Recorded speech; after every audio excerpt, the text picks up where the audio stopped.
Assalamualaikum warahmatullahi wabarakatuh. Di video ini kami dari kelompok 8 akan memaparkan artikel yang berjudul Unit Cost Rumah Sakit dan Tarif INA CBGS. Sebelum itu, saya akan memperkenalkan anggota dari kelompok kami, yaitu yang pertama, Rashida Rahman dengan NIM 70200120089, Rizky Raudatul Jannah dengan NIM 70200120101, dan Sahra Awalia Nur dengan NIM 70200120102. Adapun pokok pembahasan yang akan kami jelaskan yaitu pendahuluan, metode, kemudian hasil, lalu pembahasan, dan yang terakhir kesimpulan dan saran. Pendahuluan. Indonesia menargetkan pencapaian cakupan kesehatan semesta atau Universal Health Coverage pada tahun 2019. Artinya pada tahun tersebut yang berada di rumah sakit. Rumah sakit terkena dampak perkembangan kesepakatan dunia dalam penyediaan pelayanan kesehatan yang universal.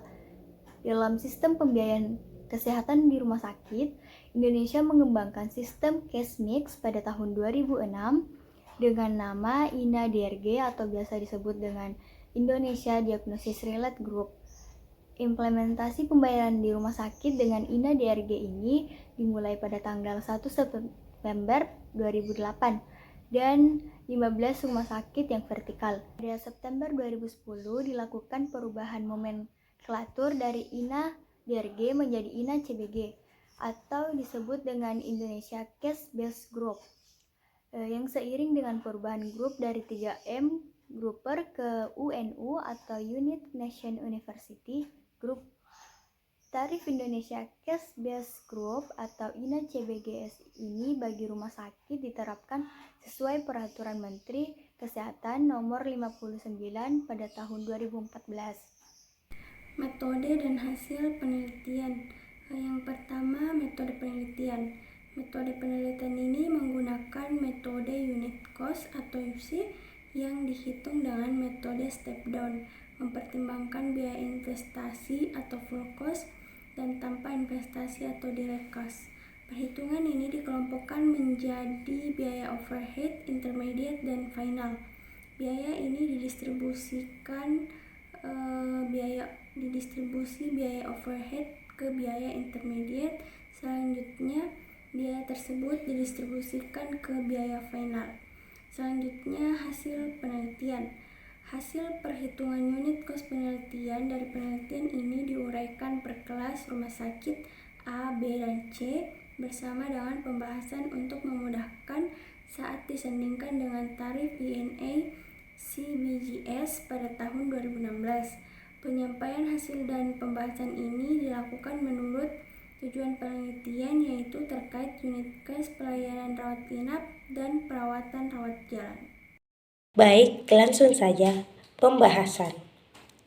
Hasil perhitungan unit cost penelitian ini sebagian besar sudah lebih rendah dari tarif INA CBGS tahun 2016. UC final rawat inap dan rawat jalan berupa full dan direct cost di rumah sakit kelas A, B, dan C lebih rendah dari tarif INA CBGS tahun 2016, terutama di kuartil 3 ke bawah. Dapat dikatakan bahwa tarif INA CBG tahun 2016 sudah merefleksikan biaya aktual pelayanan atau sudah cukup adil untuk diterapkan di rumah sakit sebagai pemberi pelayanan bagi peserta BPJS.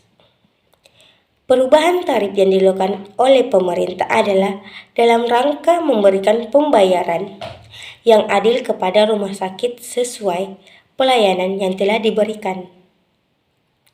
Besaran tarif tersebut perlu dikelola secara efisien oleh rumah sakit agar mampu membiayai pelayanan kesehatan yang bermutu dan memperoleh keuntungan agar dapat memberikan jasa remunerasi yang layak bagi provider kesehatan ataupun staf manajemen. Seberapapun besar tarif, apabila terjadi pemborosan oleh provider, maka biaya satuan yang terjadi akan membengkak dan tentu saja berdampak pada ketidakcukupan biaya. Kesimpulan dari materi ini yaitu secara umum diperoleh gambaran bahwa unit cost atau UC penting untuk kebijakan penetapan tarif INA CBGS. Perhitungan UC atau unit cost sangat bergantung kepada input data casting dan pengalokasian data sesuai lokasi produksi. Data semakin valid dan presisi tinggi, maka unit cost yang dihitung per pelayanan semakin akurat. Unit cost yang dihasilkan dapat dimanfaatkan untuk mengantisipasi pengelolaan rumah sakit. Adapun saran yaitu metode perhitungan unit cost seharusnya disepakati sehingga didapat patokan yang sama. Manajemen rumah sakit melakukan evaluasi agar mampu mengelola pelayanan kesehatan yang efisien, namun dengan terus meningkatkan mutu pelayanan dari berbagai aspek di pelayanan ataupun manajemen sesuai indikator akreditasinya. Segera diterapkan clinical pathway dalam pemberian pelayanan rawat inap kepada pasien dan melakukan audit medik dalam penetapan diagnosa utama oleh dokter dan audit coding untuk memastikan keakuratan penetapan diagnosa. Baiklah, itulah tadi hasil pemaparan dari kelompok kami. Mohon maaf jika ada kesalahan. Sekian, terima kasih. Wassalamualaikum warahmatullahi wabarakatuh.